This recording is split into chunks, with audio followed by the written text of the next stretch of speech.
then you're given a book that is even colonized itself. And then people say, you must become a Christian. Then I ask, no. I'm more educated than that. I want the real thing.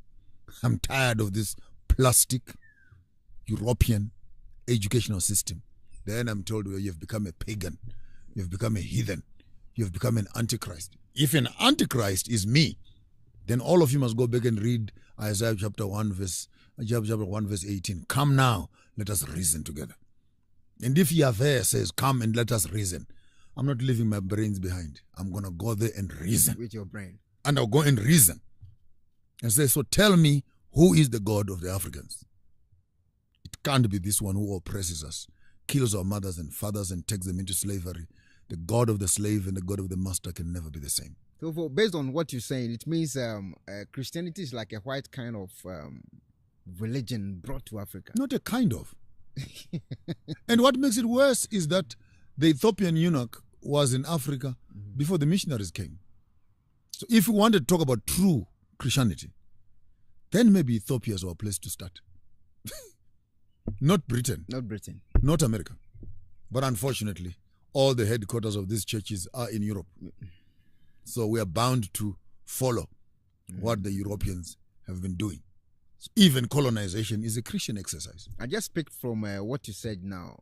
Let's say if I'm dressed like a traditional man to enter into a Christian building called church, everybody's going to be like, who is this? You need to put on some ties. Does he know where he's going? Where is he coming from? But again, it has taken 400 years, 500 years to be where we are. So I'm grown up now. I forgive people. Because some people say things that they don't even know. They insult you to do certain things that they don't even understand.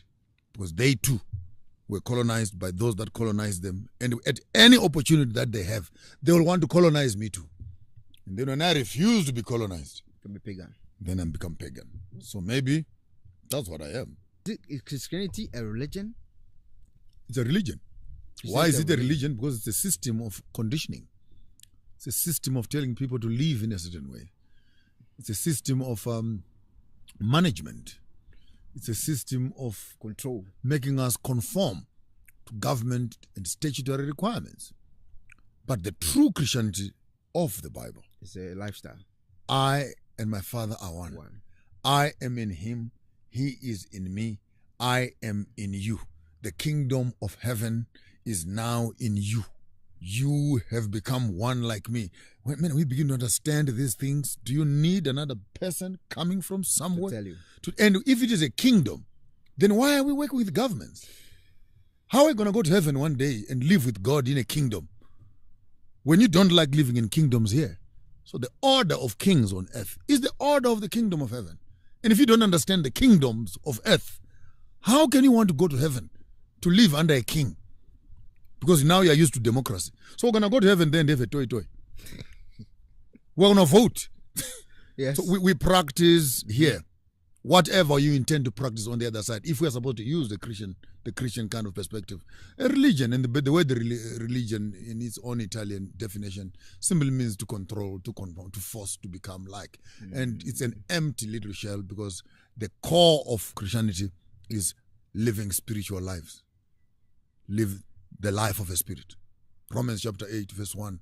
There is no condemnation for those that are living in the spirit.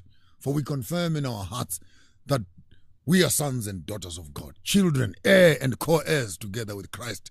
Let us therefore share in the suffering, then we can share in the glory. For the entire universe is waiting for the sons and daughters of God to be revealed.